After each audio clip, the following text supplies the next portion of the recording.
if this is not clear, if we do not have at least a sort of basic historical, we cannot really understand, for example, international relations in the neighborhood, or the relation between Italians and foreigners in the neighborhood, or simply the shape, the physical shape of some of the aspects, central aspect of the neighborhood and the city itself. So, really quick introduction.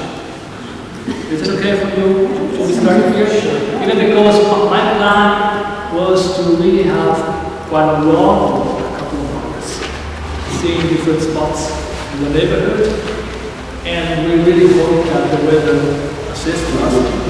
We'll see, right? Temporary city that has always lacked the imagination of itself,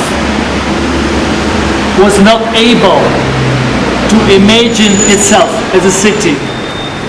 I know that sounds really anthropomorphic representation, but I think this is really important.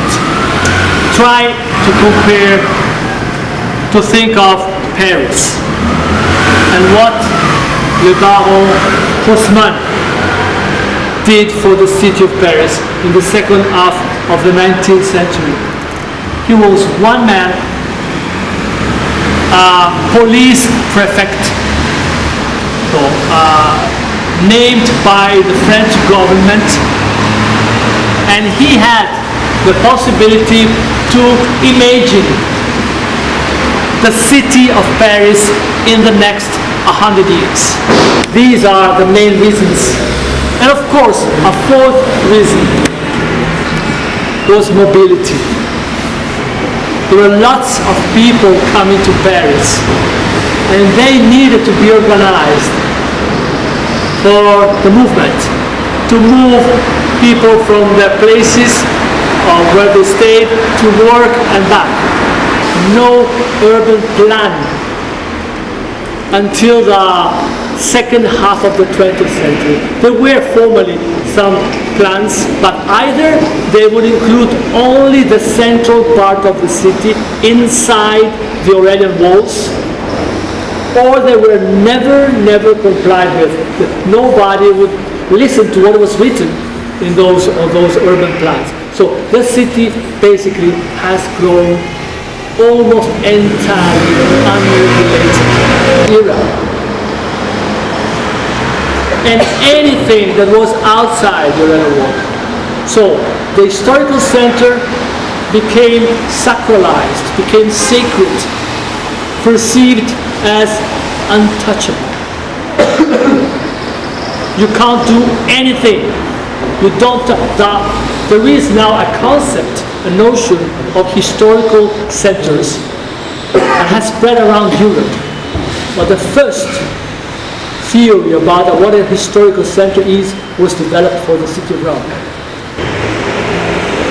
The process of modernization in Europe had always been bringing a separation between these two powers.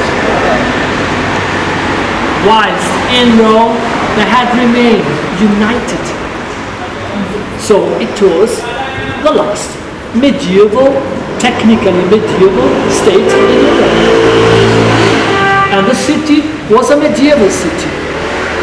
A medieval city means that you don't have class distinctions. You do not have social sectarianism, because you don't need it. You don't have to move the workers from their neighborhood to the plant. You don't have to have a ruling class. In a medieval city, you have just a tiny ruling class made of nobles, and they have money because they have the buildings inside the city, and they own the land in the countryside. They're landlords, but they all live together. The two brothers will have each an apartment, and they would possibly rent the other flats to other families, cousins, friends from the village, or other people that had met them. This was the way the neighborhood grew up in the first half of the 20th century. If we walk maybe 200 meters and we turn on the left, we will see some of those houses. Shall we go and see?